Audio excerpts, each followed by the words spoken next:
So, welcome to another episode of the Healthy Workplaces podcast. I'm Liz Burley, and I am delighted to be joined today by Lindsey Byrne. Hello, Lindsey.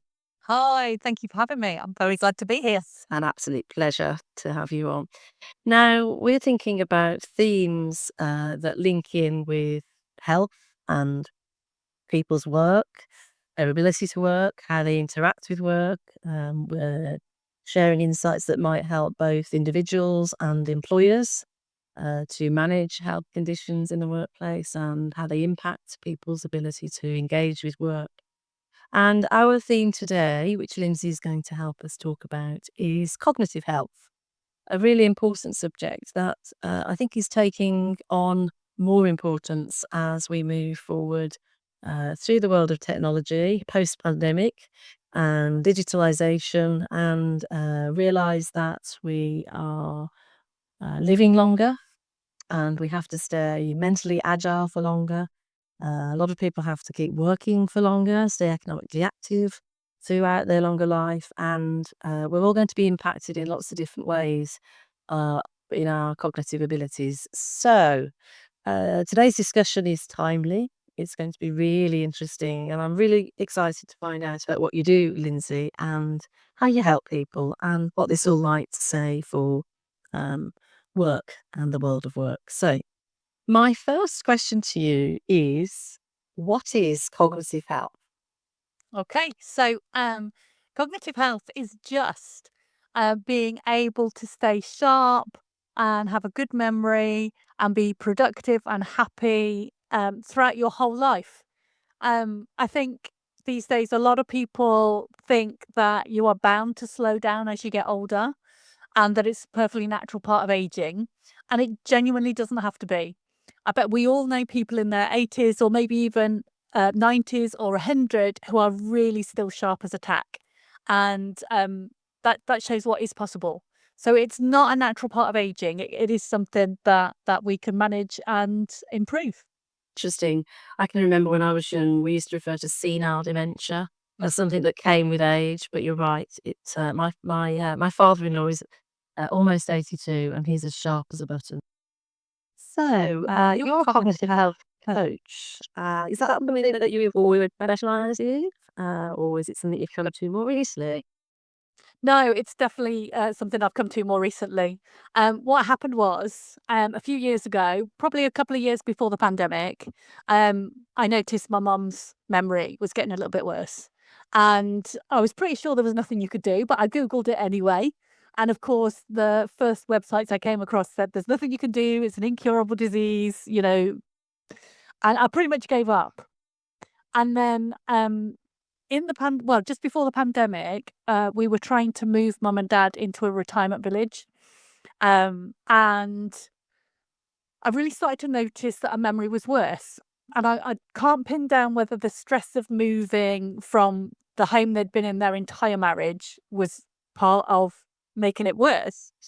Well, yeah, or whether it was just more noticeable now because, with the move, with lots of people coming around viewing the house, with the movers, with all the chaos, I don't know whether that just showed it up more because she couldn't kind of hide it at all. So who knows? But I really noticed things were getting much worse.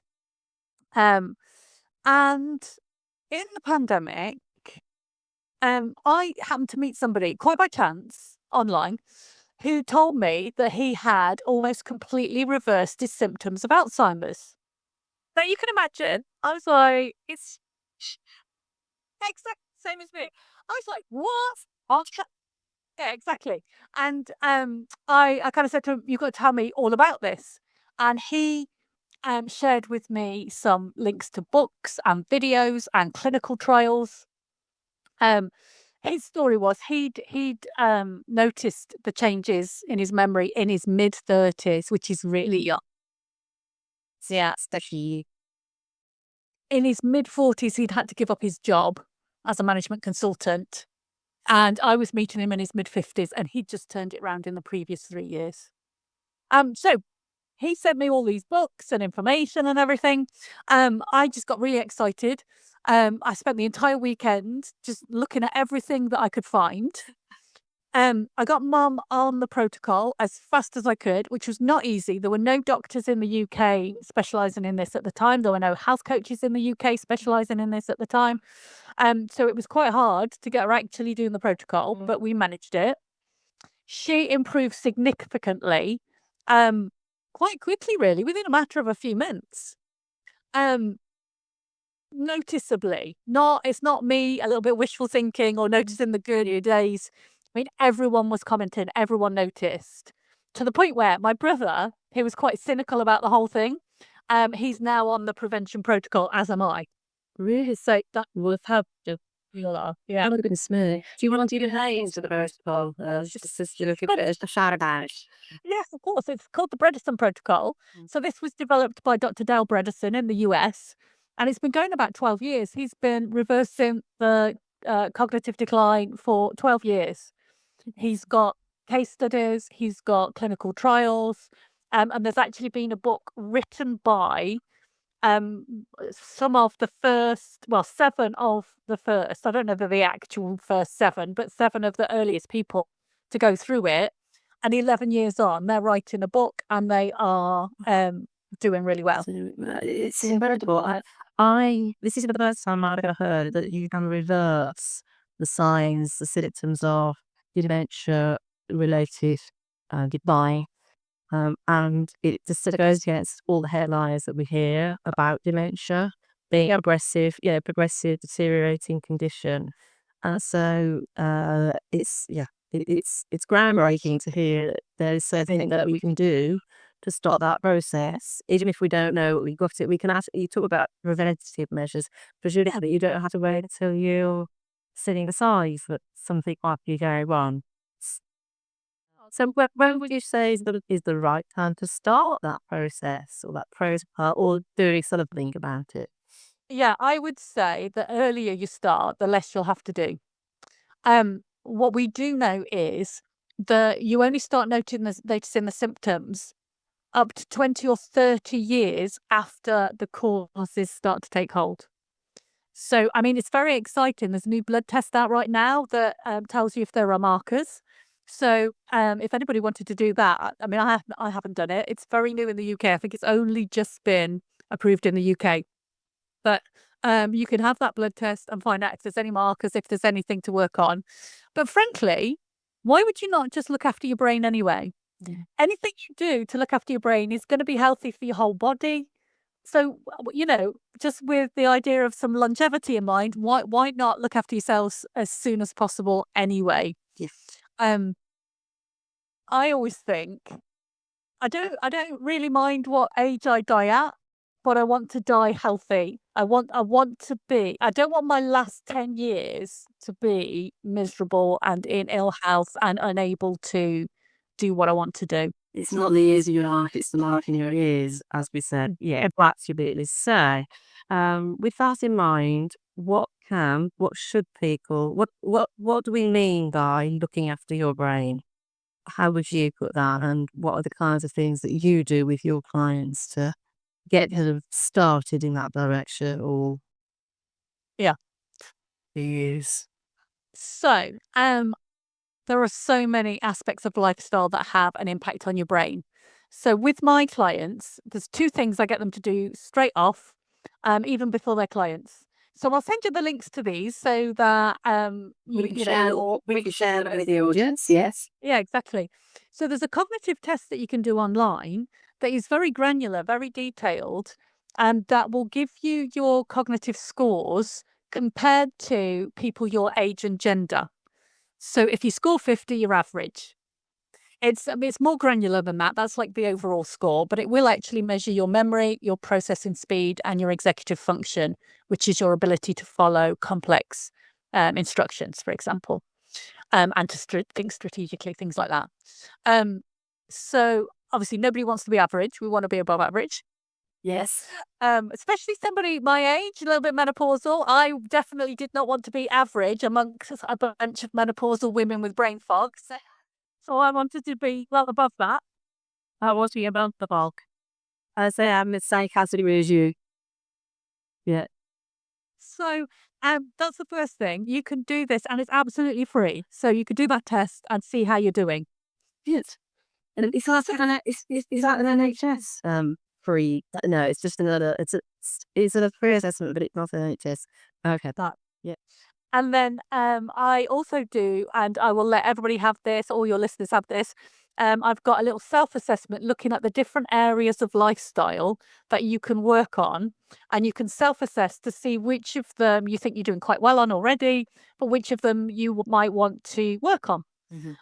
So that could include obviously diet and exercise, sleep and stress, and oral health, and a sense of meaning and purpose in life, and any toxins you might have been exposed to. So that could be toxins in your past. Like some of my clients were engineers, and they've got a lot of heavy metals in them just from you know Yeah. and some of my clients have been exposed to mold and not been able to detox themselves from mold. So toxins, we would look at how your environment is generally, your relationships. Are you getting out and having fun? Are you stimulating your brain? Are you learning new things? A myriad of different things. And they're so different, all of these things, aren't they? And yet they all play their part in greater or lesser ways to our long term, our short term, and our long term brain health. And I suppose that when one is young, I'm sort of past my prime years now, but when I was, in my teens and my 20s, this isn't something that would have ever crossed my mind. No. I mean, we're talking about 30 to 40 years ago when I was that kind of age. And so now we know a lot more. We have greater awareness. I suppose we know a lot more about the aging process, but also about the way in which our brains work. But I think there's still a lot more to learn, isn't there? There's still a lot more that Definitely. we don't understand about the brain, and the way the brain is impacted by all of these different things that you've just run through. So I guess in terms of preventative stuff, the picture hopefully will only get better as people become more aware, as the research improves, and as evidence starts to build about what the ways in which the brain can be affected by lifestyle, nutrition, what we do day to day, and particularly the early years, by the sound of it, from what you said earlier. The early causes could be 20, 30, or 30 years before the signs appear. That's very true. I'd still say it's never too late to start either. Well, that was one of the questions I wanted to go to. Yes, if the signs are appearing, is it too late, or is there something we can do? No, you would see from quite a lot of my clients, they come to me. I've got a range of clients actually. So some of the clients are sort of my age, and they're just looking for prevention, because perhaps a parent lived with dementia, and they don't want to go down that road. But actually, when they do the cognitive test, they usually have a little surprise, and they're not quite as good as they thought they were because these things creep up on us slowly. We don't notice. Yeah. And then I have clients a little bit older than me who definitely know something's not right. And then I've got clients in their 70s who, some of them have an Alzheimer's diagnosis, some of them don't, but they know and they're hiding from the doctor. I don't blame them. But yeah, you can see improvements at all those stages. So that's absolutely fine. It's never too late either. So you talked about your clients there. Can you give a few examples of some of the standout moments you've had, the successes that you've had with some of your clients? Obviously not by name. No, And what the things that you've encouraged them to do that have made that change? yeah. So everyone is a standout in their own way. And right from the very first meeting, because obviously, if you are worried about your memory, that shows a very bleak future. And then when I meet them and I can talk around what can be done, just seeing that hope is a really beautiful thing. So they're all standout in their own way. Yeah. Um, but I'll just talk about one particular example just to give you some ideas about what it might be. So I had this client, she's actually finished with me now because she's okay. Oh, wow. But, so I had this client and she actually found the Bredesen protocol before I did. So before there was anyone who could help her properly, she'd been trying to work on it for about 2 years. She had found a practitioner, not an Apollo practitioner, not a Recode practitioner. Apollo is Bredesen's company. Recode is the name of the program, Reversal of Cognitive Decline. But she'd found somebody who'd at least heard of it and were trying to help. I don't think they gave her the best advice. There were some things they were definitely missing out of the protocol that did end up making quite a big difference to her. But I mean, I just want to sort of stop there and say, look, this client was a perfect client. She knew what she wanted. She was determined. She stuck at it, and she found support. And I think those are the success factors. But she found me eventually, and we had a bit of a conversation. And frankly, in our first call, I didn't know if I'd be able to coach her or not because she was so scattered. The conversation was flitting here, there, and everywhere. She would talk about things that clearly she thought she'd told me something, and I had no idea what she was referring to. And I was on the back foot trying to keep up with what was going on, and I wasn't sure whether I'd be able to coach her or not. I mean, that's the position she was in. On her memory score, she'd scored 32. She's now scoring 92, by the way. Wow. What's top? Yeah, but she's scoring 92 on memory now, so that's really good. One of the key things that she hadn't tackled yet was the diet. So there is a very specific diet with the protocol, which I can talk about a little bit later if you'd like. So we got her on that diet. So that was fairly obvious, and the diet is a cornerstone. But there were some other things as well. She was in this position where she was really very stressed. She'd been not feeling well for quite some years. Her environment around her in her home, she would call it cluttered. Her husband was doing a sterling job trying to support her, trying to work full-time hours, come home, do all the housework and the cooking and everything, and trying to support her. But, clearly, her best will in the world, things slip a little bit. So she got quite a bit of clutter. She had a couple of attempts at clearing some, but every time she did it, she just ended up feeling really fatigued and with bin liners everywhere, with things to go here, there, and everywhere, to the bin, to the charity shop, wherever, and just feeling worse. That sounds like. Well, this was actually stressing her quite a lot, and stress is a big issue for the brain. So I never thought I'd be an interior design consultant, but that's what we worked on. We picked just one room, the smallest room. We picked a small room, and we picked a purpose for that room, and we just made the tiniest changes. She wanted a room to go and relax in, to journal in, and to, have some calm time to get away from stress. Factory room. Yeah, exactly. So we just said, well, let's just tackle this one small room. And I said, describe to me what colours are calming to you. And she did. And we just did the tiniest things. We got a throw in the right colour and a vase of flowers. And we put them in that room, and we just got the bags out of that room. And that room actually had to be a bedroom as well for when her grandkids visit. So it was only small changes. But from that small place, she then had somewhere to de-stress, to do some journaling. Which then had a massive impact on her, presumably, the fact she had that space, that she could do these things. Exactly. We tackled one room, then she had the energy to do another one and another one. And as I say, now she's she's written a book herself about her whole experience. I did not expect that of somebody who had been in the place she was in when you first met her. It's incredible. What an incredibly powerful story. And to quote the late great Michael Mosley, it can be about just one thing, can't it? To get started with one thing can unlock so much in somebody's life that they didn't think they could unlock. So it's a very powerful thing, is coaching, when it's done well.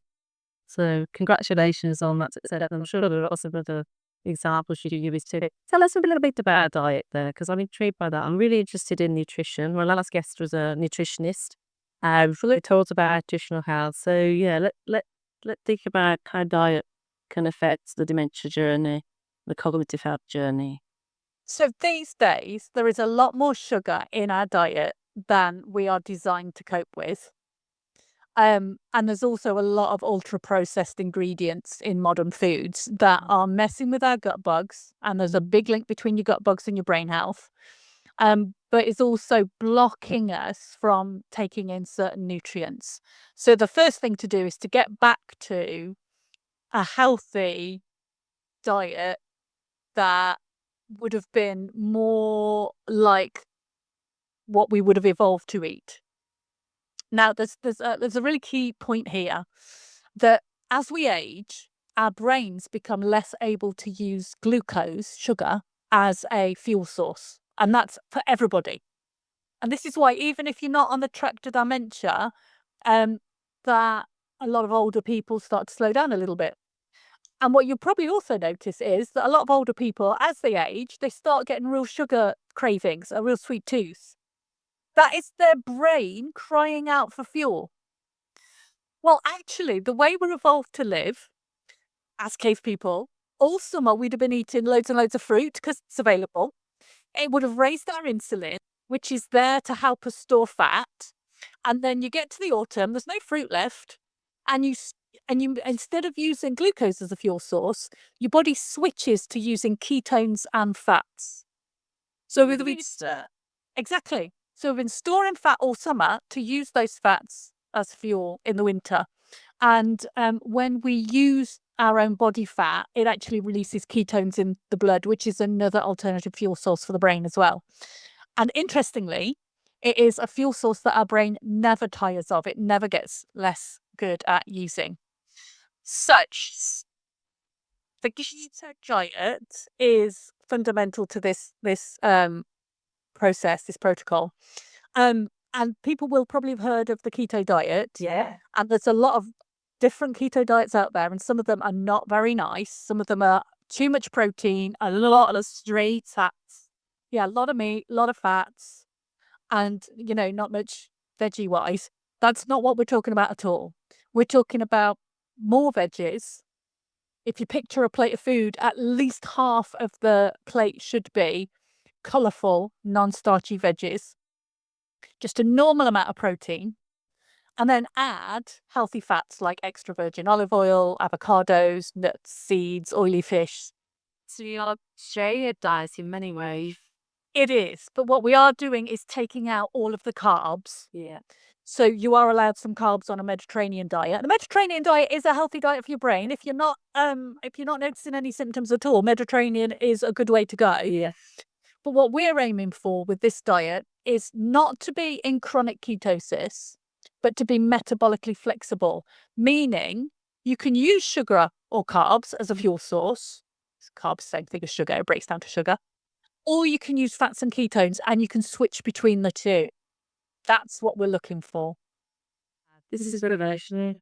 You had no idea we were talking about the link between sugar and brain health. That's why podcasts are brilliant. I don't know. Brilliant. So all this stuff. So, excellent. Now, can you give me a fat diet was just a little bit about other things that people can do to prolong brain health and maximize brain health. But if you were to give me a bit of four standout things every day without doing little tests, without going on programs, that everybody can do quite easily, that are accessible, what do you think they would be? Well, the first thing is still diet. I would still say cut down on the sugar, cut down on the starchy carbs, and just try and move more to a Mediterranean diet if you're not feeling like you need it. The second thing is I would implore, if you do nothing else, everybody get the Yucca app, YUKA. Now, the Yucca app, there's a free version where you can scan any food with a barcode or any personal care product, and this app will list all of the ingredients, but it will tell you if they're bad for you.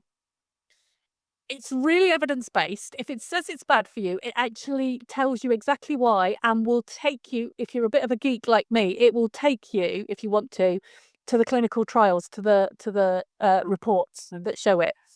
But what is amazing is if it does say that a personal care product or a food product that you're using is not that good for you, it's full of ultra-processed foods or whatever toxins, then you scroll down and it will give you recommendations for similar products that are healthier.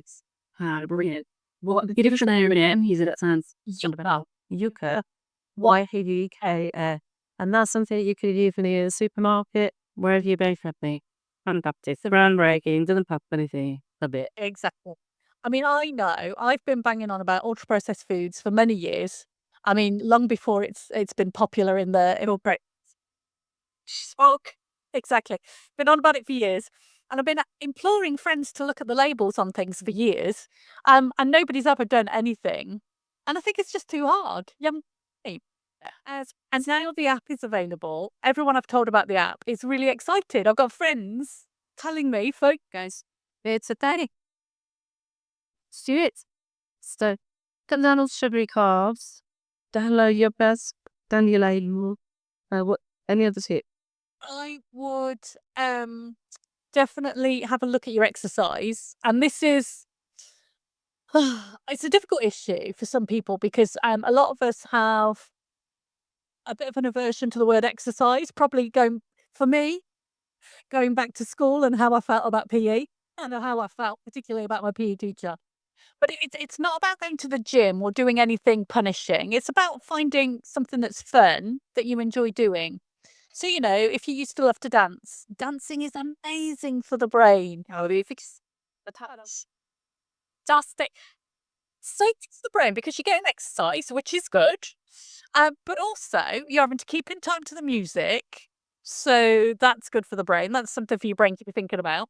If you're dancing with others, you're spotting their cues as well and having to react to those. yes. So, it's Social. I learned my tap dancing tribe. Big shout out to them. Yeah, and I think learning new skills. Even if you have danced before, yeah, trying something new. They say try something new. I don't know. I'm a bit sad, but it regularly try new things, and not don't just go back to things that you used to do that are familiar, but exercise your brain to do new things because that's good for brain plasticity. exactly. That was going to be my fourth way. Well,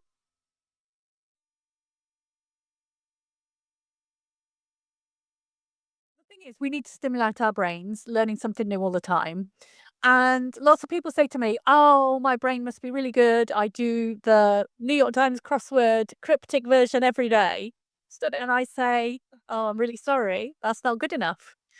It's no good to do one thing. As you've just said, your brain now knows how to do the crossword. If you're good at the crossword, try Sudoku. If you're good at number puzzles, try dancing. If you're good at dancing, learn a language. Learn something new. That's key to it." So I haven't done it deliberately, but I seem to be starting a new hobby every year. So yeah, let's while swimming was while I took up in the pandemic, and I'm starting a new language. I don't know if you start learning Italian last year through Duolingo because there are so many apps now. And you have to try very hard, and then the things do is that there are very few excuses. So those are excellent suggestions, and I want to turn now to just think about the relationship between our brain health and our working lives, which is another aspect of this podcast. So, just to reflect a little bit then on why should this matter to employers? Why should it matter to people when it comes to their working lives and being able to earn a living?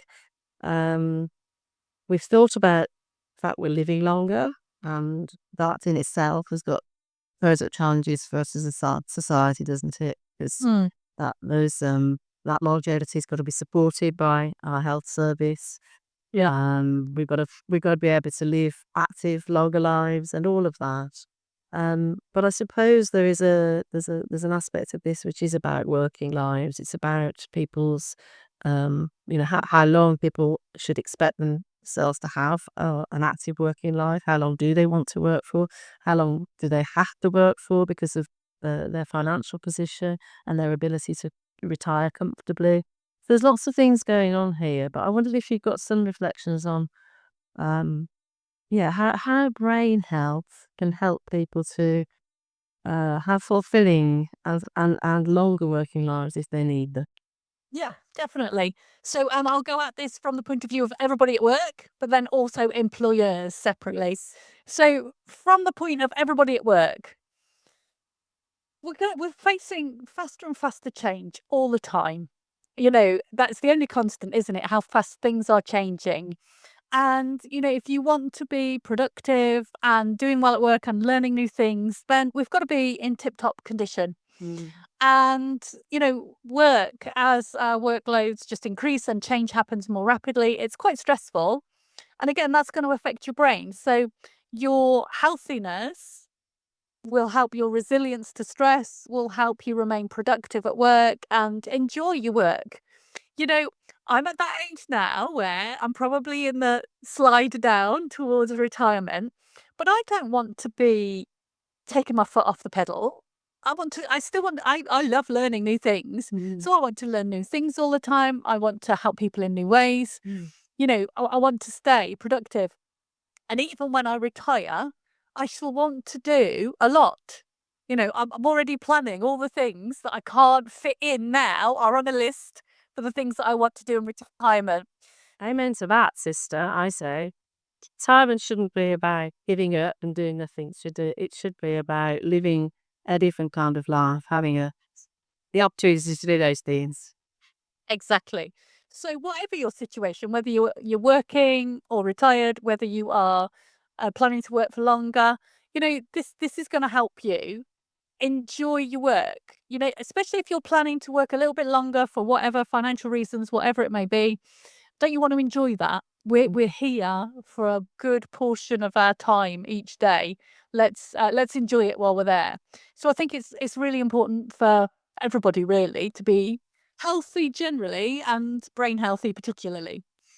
But for employers, employers, don't you want your people to be really productive?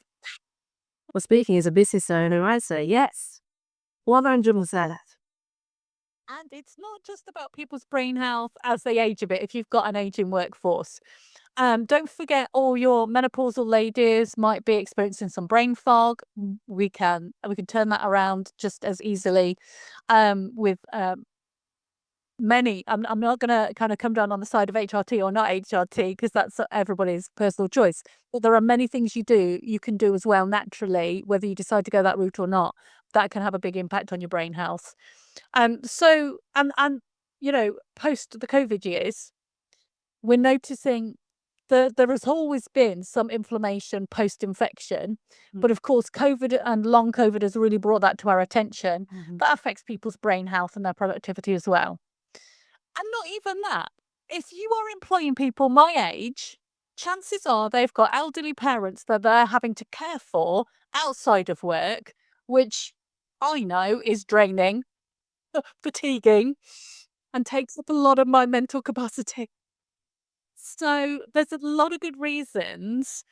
And I particularly wanted to talk to you today about tackling this from a work perspective, because I genuinely believe that if some employers could bring a focus to this and allow a bit of time for groups at work to explore what they can do and to support each other through this, I genuinely think that tackling something like this on your own is absolutely doable.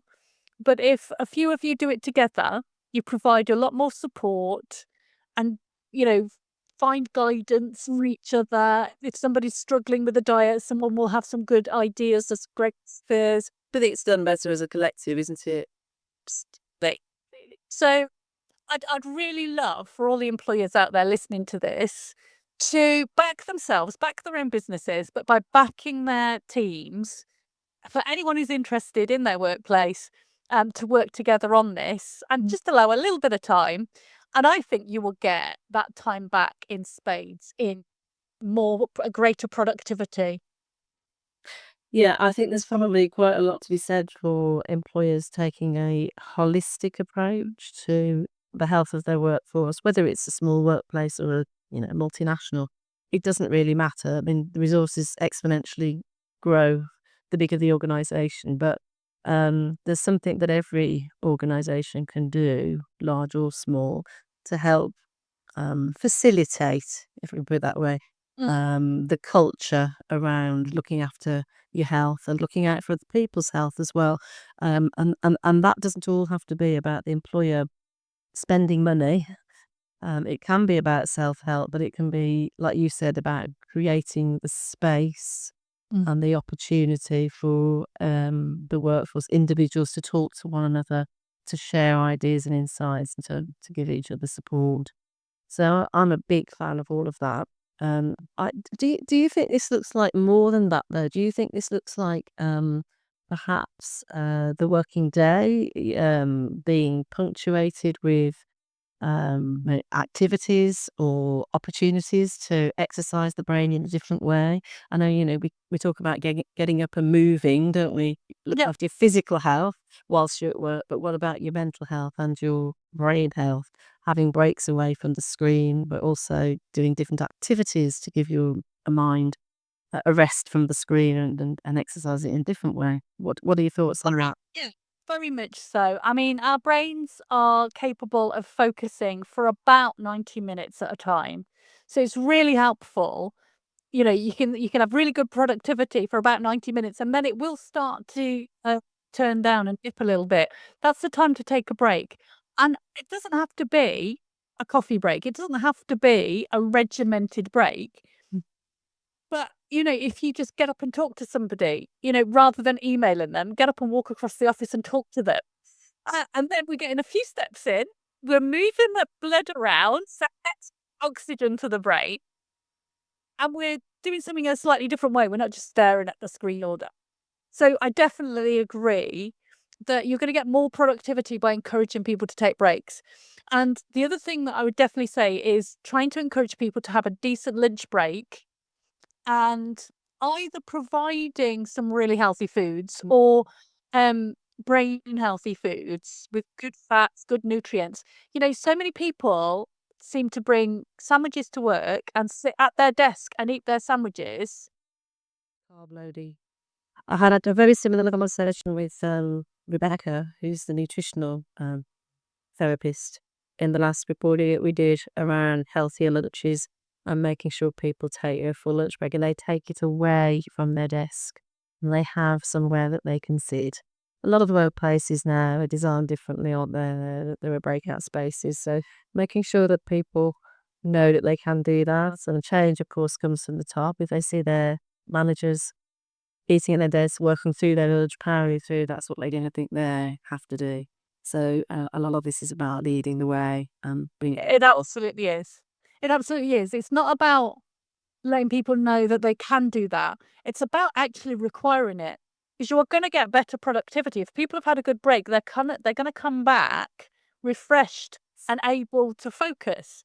If you sit and plow through, and I think this is such a dilemma at work. If you're under pressure and, um, you know, perhaps you're running a really stressful project, you're really overworked at the moment, it's really tempting to just sit and carry on working. Yeah. And I guarantee you will get less done that way. As a lawyer, my life is spent at work looking at documents and information, working, crafting words, crafting letters. And the longer I look at it, the worse the quality. It is much better to me to stop, go away from it, rest my brain, come up with a fresh perspective, and look at it again.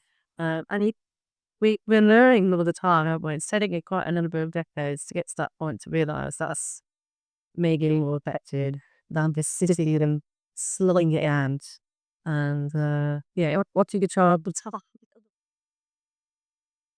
Anyway, that was a bit of a conversation. I'm good on talking a lot of you, Lindsay. It's absolutely fascinating, and we haven't even able to scratch the surface on this topic. It's said everyone to come back to, and I hope to do well on a future occasion. But I want to thank you for your time today. And it's been such an exciting topic to cover. Really enjoyed talking to you. Going to flash on screen at the end of the recording how people can reach you if they'd like to find out more about you, what you do. And I believe you published a book recently. I wonder if you might flash that on the screen while we're done. Absolutely.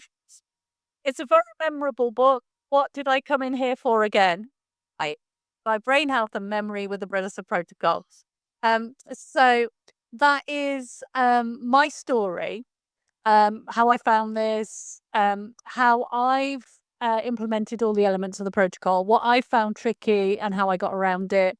There's elements from my mum's story in there and some clients as well. And there's like self-assessments to do, and there are coaching templates to help you think about the different elements in perhaps a different way, and to come up with easier ways to implement the ideas into your lifestyle. But equally, if anybody wants to get in touch with me through my website, which I know Liz is going to flash up now, you can just request a free brain health guide, and requesting that will get you the cognitive test and the self-assessment that I mentioned earlier on in the chat. Brilliant. Well, if you didn't want to buy the book, then I it. His eyes are foxy. So, thank you, honestly. Yeah, thank you so much, Lucy.